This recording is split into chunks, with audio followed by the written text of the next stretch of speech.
Welcome to the Stronger Than Steel podcast with your host, Austin Davidson and John Keir, talking Steelers all the time.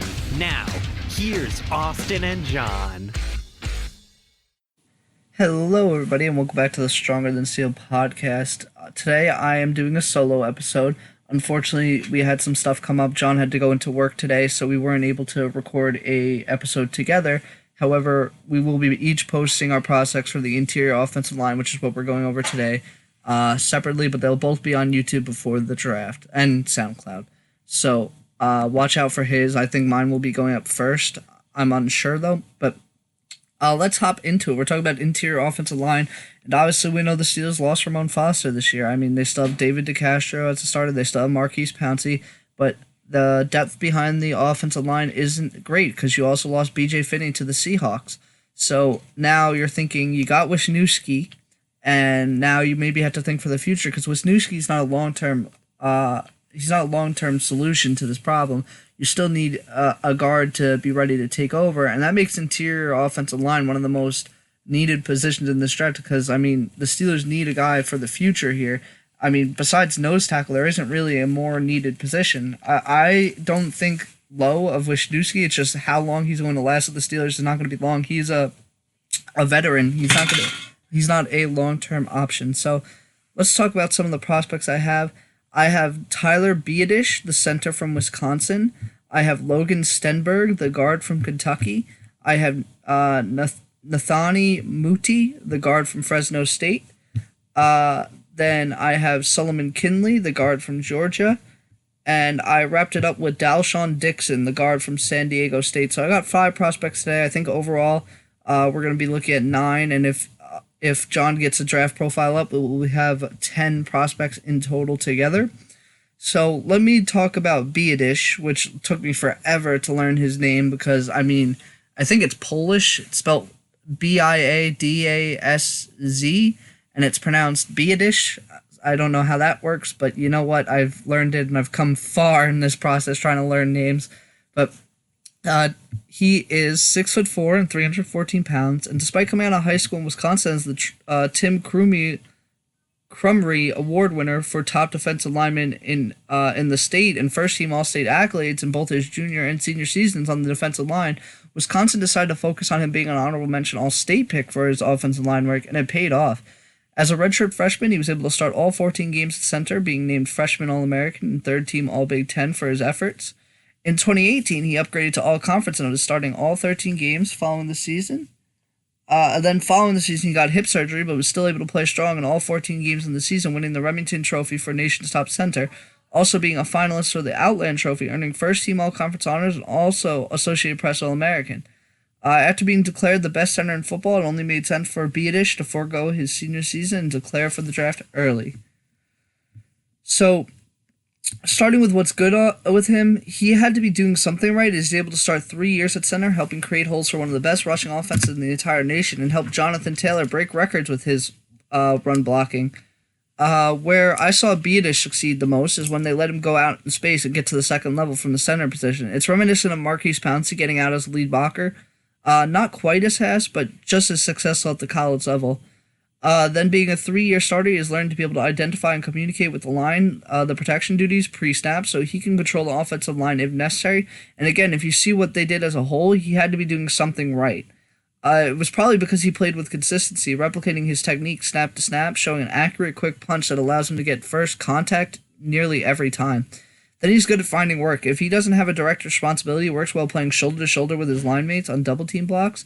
Then using his good body composure, contact balance, and flexibility in his hips, he can really extend and finish blocks. And even if he gets beat, he has shown some great footwork to be able to recover and push his opponent past the target. So, on the flip side of things, I found his strength to probably be the worst thing about him, as when he struggled, it seemed like it was always against power. He doesn't set a good anchor, and his core strength is lacking a bit, and this allows powerful defenders to get him out of position and breach the pocket. Sticking with the strength, his legs could be stronger too, which is contributing to his not great anchor, and it also plays into him not being able to push defenders as much as a drive blocker. Then I find the rest of his problems have to do with overextension. At times he leans too much and falls off balance against moving rushers. He can get overextended when giving lateral protection help. He sometimes doesn't stay far enough stay back far enough when he is looking for work, and it takes away from his punch. And then he sometimes gets ahead of himself and doesn't secure the block he's working on before trying to head to the next level. So Lance Zierlein compared him to someone we should be getting more acquainted with soon, and that's Steven Wisniewski. As far as I can see, that seems like a good comparison, as Wisniewski came out as a center, switched to guard as a Raider, but went back to center for a season with the Jaguars. I think Biadish could end up doing the same, switching to guard once he gets drafted. It really depends on team needs. Anyhow, I give him a first-round grade. The effort is there, so I think if he improves his strength, he could be great.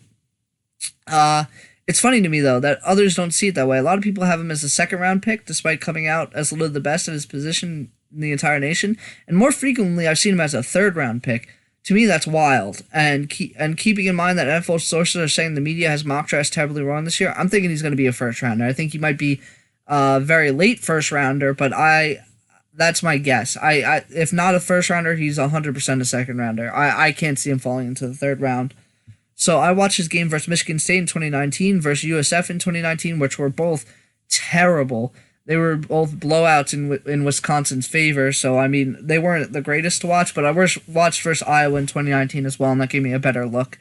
So after Biadish, I have Logan Stenberg, the guard from Kentucky. He is 6'6" and 317 pounds. He came out of high school as a 4-year starter and 4-star recruit, being one of Alabama's top offensive line prospects. Kentucky was able to snatch him up, and he was able to play in 12 games as a reserve as a redshirt freshman. In 2017, he was able to become the starting left guard for all 13 games for the team. In 2018, he started all 13 games at left guard again and must have done something right, as he helped now Steelers running back Benny Snell become Kentucky's all-time leading rusher. As a senior, he was finally able to secure recognition for his play, earning second-team All-SEC accolades for his 13 starts at left guard. With no more years of eligibility, he declared for the draft, and to preface this prospect, this is the prospect out of every single prospect, not just offensive lineman, that I feel the least confident about in terms of my analysis. There was only one 2019 game, and he got hurt or something halfway through, and the rest were 2018 games. And I find watching more than one 2018 game is pointless. It's not going to tell me what he's going to look like coming out and what I should expect for this year's draft. And while sometimes not always indicative of how a prospect truly played, he actually got recognition for his 2019 play. So this is just a warning that I'm heavily relying on Lance Zierlein for this. So what's good about him? From what I saw in the game against Tennessee, he seemed to be an effective pull blocker, as Tennessee asked him to do that a lot. And Kentucky. And being able to do that is a great quality. It shows that he can play with some nastiness, and also, if done effectively, can take good angles on blocks. Then, he's good at being able to leverage himself into a better position once contact is made, and also uses his grip and feistiness to be able to sustain the block. He also studies very hard to both have his fundamentals where they are and also understand who his assignment is on every play, allowing to have good awareness and set up to snap to his man and catch twisting defenders. He can hit those assignments with a tight punch pretty accurately every play too. Last two things are that he works with footwork and straight on double team blocks and played with better body control in 2019. So, for the negatives, one of the things that I did see on the little tape I had was that his core wasn't fully developed, having a below average build, especially in the chest and back areas, and he has shorter arms. With the lack of core strength, it affects how much he can control a fender, at least on a consistent bias, and he will obviously struggle against stronger competition. Then, when he's going against these strong guys, he tries to get away with sneak holds, which is obviously a problem if he's drawing penalties. He also uses a forward lean to help with bull rushes because he lacks the strength and length to be able to handle it. It also hurts him that his hand quickness is just average into first contact, so he doesn't have that going for him either. Last two things are that he plays with a high center of gravity, which also hurts his ability to control and move defenders, and he could struggle to protect his edge in pass protection. So, overall, I don't have a lot to say for him. I liked he was used for pulling so much. I like the toughness that typically comes from guys that do that a lot. His 2018 tape wasn't very impressive, but the 2019 tape I did see looked pretty good and obviously was good enough to earn a second-team all-conference pick for his play. Walter Football has him as a guard coming out the board 4th in this draft, somewhere between the 3rd and 5th round, and in order to take a stab at it, I likely would have him going in the late 3rd or early 4th. I watched his game versus Tennessee in 2019 and versus Florida in 2018, as well as using his NFL draft profile, but I always use the NFL draft profiles for a basis, so that's not new, but that's what I heavily relied on. So following Stenberg, I have Nathani Muti. He's a guard from Fresno State. He's 6'3" and 315 pounds. And Muti came out of high school as both an all-state offensive and defensive lineman in Hawaii. In 2016, he redshirted the entire season with an Achilles injury. 2017 was his best season, as his only healthy season, having started all 14 games at left guard and garnering honorable mention All-Mountain West Conference honors for his efforts.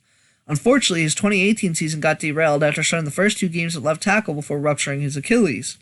His 2019 season didn't go much better for him, starting 3 games at left guard before a Lisfranc injury ended his 2019 season. Probably against his best interests, he declared for the draft with his best season 2 years ago now, and while still having 1 more year of eligibility.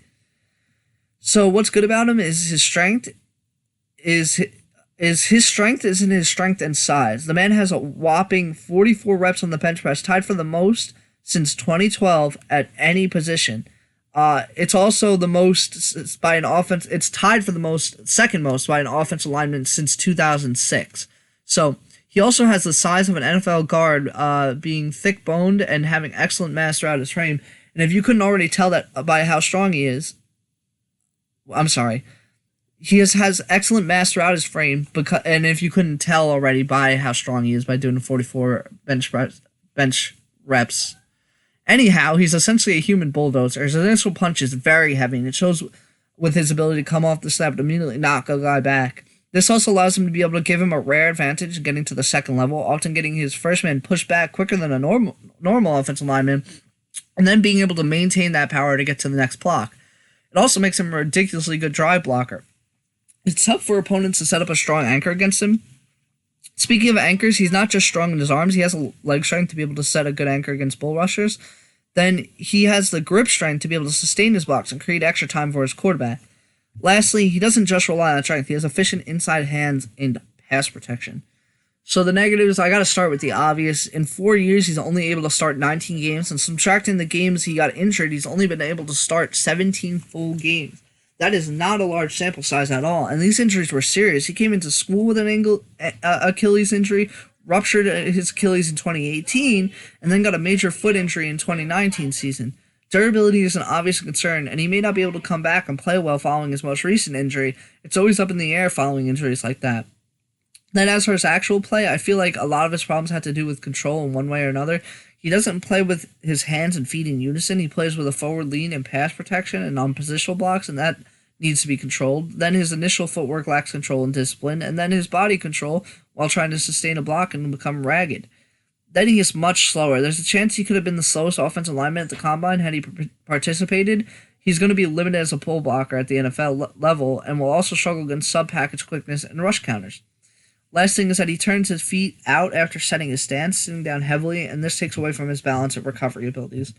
So, Lance Zierlein has compared him to Isaac Asiata, an offensive lineman picked in the 5th round of the 2017 draft by the Dolphins.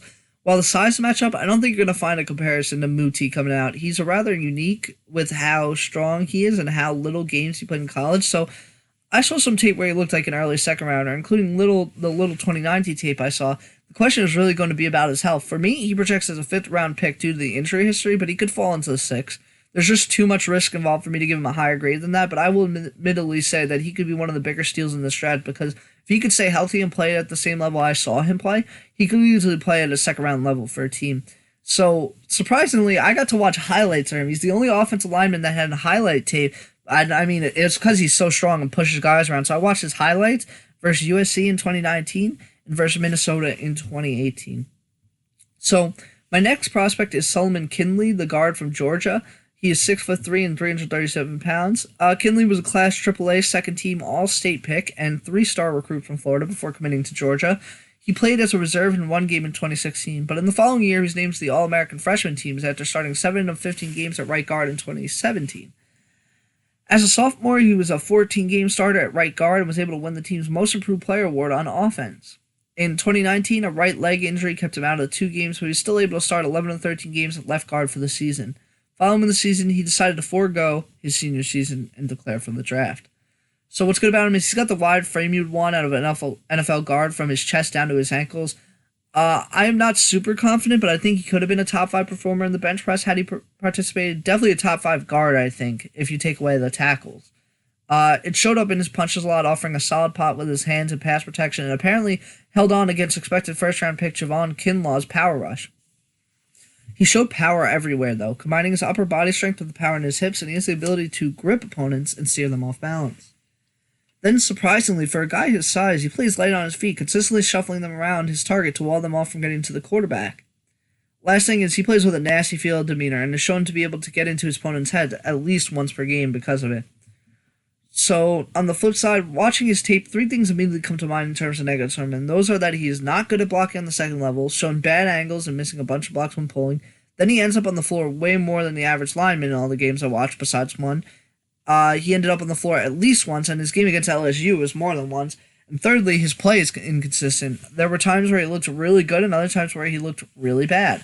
Anyhow, diving into some more specifics, I found his reactive quickness not to be up to par at times, showing some struggles to keep his block centered and mirrored with his below-average athleticism. This made it bad for him when defenders came looping around on twists or rushers came in late. He usually wasn't quick enough to react. Speaking of being slow, he doesn't have good acceleration to his blocks, while also showing not very good acceleration in general, playing into why he isn't a very good pull blocker or blocker at the second level. Then he lunges forward when trying to block, throwing his helmet out first rather than sliding his feet, and this sacrifices knee bend in the rep because of it. Last 2 things are that he plays with a wide base of pass protection that allows counters to take advantage of him, and he wasn't as good on double team blocks as I wanted him to be. And surprisingly, there was a lot of tape of him helping out on double team blocks. A lot of guys didn't. A lot of times in the game, he wouldn't have an assignment or a direct assignment. So, overall, Lance Zierlein compared him to Denver Kirkland, an undrafted free agent pickup by the Raiders back in 2016 that played with the team for 2 years and is currently a free agent. The sizes mostly match up, but I don't know much else about Denver Kirkland, so I'll take Lance's word for it. I was left feeling meh about Kinley. The highs were really high and the lows were really low. The only game I saw consistent good from him was that game against Arkansas State, which doesn't really mean much, as Arkansas State is not at the same level as LSU, Notre Dame, or Texas. There's also the fact that he played with next to likely top 10 pick Andrew Thomas, which might have made him look even better, but who knows. I don't typically go with that playing next to someone good helps you out. I don't typically follow that, but it's worth mentioning. I know that could be mentioned for Tyler Biadasz too as well, because Wisconsin's offensive line in the past years while he was playing was amazing around him. But so I just figured I'd offer it, but I don't really play into that. I give Kinley a late 4th round grade to early 5th. I think there's potential. I saw some good stuff against some high level competition. He has the size, so I think he should be drafted around there, but I got a feeling the team is going to take him a little too early in the 3rd. So again, I watched his game versus LSU 2019. I watched half of Notre Dame in 2019 because he got hurt. I watched versus Texas in 2019, and then I watched Arkansas State. That leaves Deshaun Dixon as my last prospect. He's a guard from San Diego State. He is 6'5", 330 pounds. He came out of school in Texas and ended up committing to San Diego State. As a redshirt freshman, he played in all 14 games as a reserve and on special teams. The next season, he was able to become a starter, starting all 14 games at left guard for the Aztecs. In 2018, he started 12 of 13 games at left guard, only missing the team's bowl game for violating team rules. In 2019, he started 12 of 13 games again, but he was able to earn second-team all-conference for his play at left guard, and the one game he didn't start wasn't due to a suspension this time. He missed the first half of the game against Hawaii with the flu, coming in to close the game. With no more years of eligibility left, he declared for the draft. So, what's good about him is being as tall and having as wide a frame with good length. He has the look and size of an NFL guard. Then with his size comes power, and this showed up a lot on his tape and his punch, showing a heavy and stiff punch when he makes contact. With his size and strength, it's allowed him to be a 3-year starter for the Aztecs, so he has experience. Then he was pretty anchored into the ground. Bull rushes didn't work much against him in college level, as he was too strong and big for that. Then the last thing is he uses his long arms on down blocks to knock defenders off balance. So the negatives, based on his 2018 tape, I thought he lacked effort, which is certainly still a possibility, but after watching his 2019 tape, what I lean more towards is that he lacks awareness. There have been times where he doesn't have a defender in front of him and he stays in that spot despite his teammates struggling around him. He wasn't looking for defenders. Then staying with his awareness, he doesn't have the radar to be able to sense oncoming pressure and center his block often on, making it hard for him. This is why rush counters are really rough for him. He literally can't handle it because he doesn't have the awareness. Then I felt like his lateral movements were super labored, showing slow snap to block time, bad recovery once an opponent gets to his edge, and noticeable hitch coming out of his stance to pull. This is probably because he doesn't use his feet like he should, often not moving them much at all rather than picking them up. Last thing is he plays with a bad forward lean that has caused him to fall forward at times. So following his 20-minute long 2018 tape, I didn't have much good things to say. It really looks like he was struggling out there. However, there was a noticeable improvement diving into his 2019 tape, and with his size and strength, he could become a great project player for a team to store in their practice squad and take a wait-and-see approach to see if he could develop into something. Originally, I had him as a highly likely undrafted free agent, but showing the improvement was enough for me to say that he has a chance to sneak into the back end of the 7th round. He grew on me as the tape went on, so I watched his game versus Wyoming in 2019 and versus Nevada in 2018, so that wraps up all my prospects, so let me rank them now. So let's start from the back end. I like starting from the worst first. So Solomon Kindley comes in last. I just didn't like the inconsistency on tape. I wanted a defining trait from him, and I felt like I never got one consistently. And I feel like a team is going to reach on him and take him in the 3rd round. And I don't like that. So I think that the value is not there. I wouldn't be mad if he's a 4th. I would be meh if he was a 4th round pick, but I'd be much happier if the Steelers somehow acquired a 5th and got him in the 5th. That seems where the best place to get him. Then after him, I have Logan Stenberg. He seemed decent. He obviously contributed to Benny Snell becoming Kentucky's leading rusher, but I just ended up liking the value of my other prospects a bit more. I just still think Stenberg could be a good pick if he's available. 3rd is Deshaun Dixon. I thought he'd come in dead last initially watching his tape, but again, he grew on me. He's a low-risk prospect with a bigger chance of being an undrafted free agent than a 7th round pick. I wouldn't mind bringing him in for camp at least. He has the size and length for teams to try and work with. Number 2, as I said in the wide receivers episode, I am a gambling man.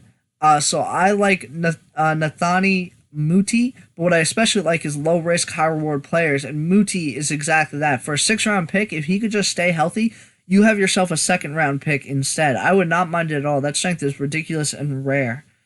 And that leaves Tyler Biadasz for 1st. If he falls as far as people project him to, I think he would be a great pick in the 2nd round. The fundamentals are there, and he helped one of the nastiest rushing attacks in the nation this past season, being named the best center in football for a reason. All he needs is strength, and to me, that's one of the easiest things to correct when it comes to problems if there's room to add to the frame, and he has room on his frame to add. So Biadasz was my favorite.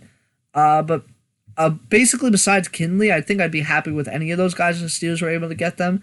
I kind of enjoyed all the guys I looked at. Solomon Kindley was like the only one, and he still flashed. So, I mean, there's room for Kindley to improve. I wouldn't be super mad if the Steelers got him, but yeah, you guys have been listening to the Stronger Than Steel podcast. That should be it for today. I hope everyone is staying healthy and washing their hands and social distancing. And keep that up, and if we keeping that up, it'll be over soon. With that being said, I can't wait for the NFL draft. I'm excited. This is the last episode, unless I surprise myself and want to do like another Mod Podge episode. But yeah, everybody, have a great day, have a good night, and happy drafting. You have been listening to Stronger Than Steel podcast. Thank you for joining us today, and don't forget to check out our website listed in the description below.